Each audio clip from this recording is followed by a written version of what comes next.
Welcome friends. இன்றைக்கி நம்ம retro ரெசிபீஸில் ரொம்ப எளிமையாகவும் கிருஷ்ணருக்கு ரொம்ப பிடிச்ச மாதிரியும் பண்ணக்கூடிய 2 நெய்வேத்தியங்கள் பார்க்க போகிறோம்.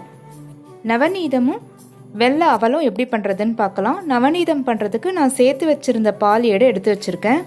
இதை பார்க்குறதுக்கு முன்னாடி இந்த சேனலை புதுசாக பார்க்குற ஃப்ரெண்ட்ஸ் சப்ஸ்கிரைப் பண்ணிக்கோங்க. பக்கத்தில் இருக்க பெல் பட்டனையும் மறக்காமல் ஆன் பண்ணிக்கோங்க. அப்போ எல்லா அப்டேட்ஸும் உங்கள் நோட்டிஃபிகேஷனுக்கு வரும். ஸ்ரீகிருஷ்ணருக்கு நவநீதம் மட்டும் இல்லாமல் அவலும் ரொம்ப ஸ்பெஷல் நெய்வேத்தியமாக நம்ம பண்ணுற வழக்கம் உண்டு. அதில் உருண்டையோ கொழக்கட்டையோ இல்லாமல் ரொம்ப சிம்பிளாக பண்ணலாம். இந்த வெள்ளை அவல் பண்ணுறதுக்கு ரொம்ப கம்மியான இன்க்ரீடியன்ஸ் தான், டைமும் ரொம்ப கம்மி தான். இதுக்கு நான் கெட்டி அவல் 1 கப் எடுத்திருக்கேன், பாதி வெல்லம், கொஞ்சம் முந்திரி, திராட்சை, 2 ஏலக்காய் எடுத்து வச்சுருக்கேன். இது நெய்வேத்தியம்ன்றதுனால ஏற்கனவே துருவி வச்சுக்க தேங்காவை யூஸ் பண்ணாதீங்க, புதுசாக உடச்சி எடுத்துக்கோங்க. இந்த மாதிரி ஒரு அகலமான பிளேட்டில் நீங்கள் இந்த அவலை ஊற வச்சுக்கோங்க. அப்போ சீக்கிரம் ஊறிடும், ஈவனாகவும் ஊறும். கெட்டி அவல்ன்றதுனால நான் ஊற வச்சுருக்கேன். இப்போ 10 நிமிஷம் அது நல்லா ஊறினதுக்கப்புறமா கொஞ்சம் தண்ணி இருக்கிறத நம்ம பிழிஞ்சு எடுத்து வச்சுக்கலாம். ரொம்ப ஒட்ட பிழிஞ்சிடாதீங்க. அந்த ஈரப்பதம் இருந்தால் தான் நம்ம சேர்க்குற வெல்லம் அதில் கரையும், இந்த அவல்லையும் இனிப்பு சேரும். இந்த மாதிரி பிழிஞ்சு தனியாக எடுத்து வச்சுக்கோங்க. இந்த அவலில் இந்த வெல்லத்தை சேர்த்துடலாம். இது தனி டேஸ்ட்டாக இருக்கும். நீங்கள் பாகு வச்சு கலர்றதோ இல்லை கரைச்சி கலர்றதெல்லாம் விட இது ரொம்ப டேஸ்டியாக இருக்கும். இப்போ 1.5 ஸ்பூன் நெய்யில் நம்ம எடுத்து வச்சிருந்த முந்திரி, திராட்சை எல்லாத்தையுமே வறுத்து இதில் சேர்த்துடலாம். நல்ல வாசனையாகவும் இருக்கும்.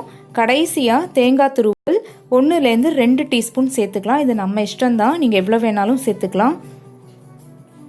அவ்வளோதாங்க, ரொம்ப சிம்பிளான வெள்ளை அவல், ஆனால் ரொம்ப பிடிச்சமானது கண்ணனுக்கு நம்ம ரெடி பண்ணியாச்சு. இதில் நீங்கள் வேணாலும் பாதாம், கல்கண்டு எது வேணாலும் சேர்த்துக்கலாம். இப்போ நீங்கள் பார்க்குறது நான் முன்னாடி காமிச்ச மாதிரி பால்லேருந்து கொஞ்சம் கொஞ்சமாக சேர்த்து வச்ச பால் ஆடையிலேருந்து எடுத்த வெண்ணெய். இது எப்படி பண்ணணுன்ற அப்லோட் நம்ம சேனலில் இருக்குது, நீங்கள் ரெஃபர் பண்ணிக்கோங்க. கடையிலையும் வாங்கலாம். அதில் சேர்க்கறதுக்கு கொஞ்சம் கற்கண்டு, திராட்சை, முந்திரி, என்ன அளவு நீங்கள் எடுத்துக்கிறீங்களோ அந்த அளவில் நீங்கள் கற்கண்டு, முந்திரி, திராட்சை எல்லாமே போட்டு மிக்ஸ் பண்ணிவிடுங்க. ரொம்ப ஸ்பெஷலான பிரசாதம் இந்த நவநீதம் தான். நம்ம பண்ணுற பலகாரங்கள் விட இது ரொம்ப ஸ்பெஷல்.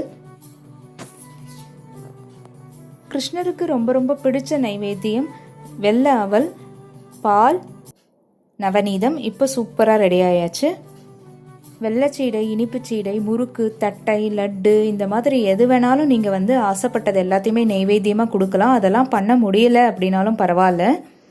ஆஃபீஸ் கோயர்ஸ் டைமே இல்லாதவங்கெல்லாம் பால், தயிர், இந்த அவல், நவநீதம் இதை மட்டும் கூட நீங்கள் நெய்வேத்தியமாக பண்ணலாம். இதுவும் ரொம்ப விசேஷம்தான். சிறப்பான கிருஷ்ண ஜெயந்தியை கொண்டாட என்னோட வாழ்த்துக்கள். இந்த அப்லோடு உங்களுக்கு யூஸ்ஃபுல்லாக இருந்ததுன்னா ஒரு லைக் கொடுங்க. நம்ம சேனலையும் சப்ஸ்கிரைப் பண்ணிக்கோங்க. சேனலில் ஏற்கனவே இருக்க அப்லோட்ஸ் கைமுறுக்கு, சீடை, தட்டை, ஓமப்பொடி, தேங்காய் பர்ஃபி, பாதாம் அல்வா, இதில் எது வேணாலும் ட்ரை பண்ணிவிட்டு உங்கள் ஃபீட்பேக்கை அனுப்புங்க. தேங்க்யூ.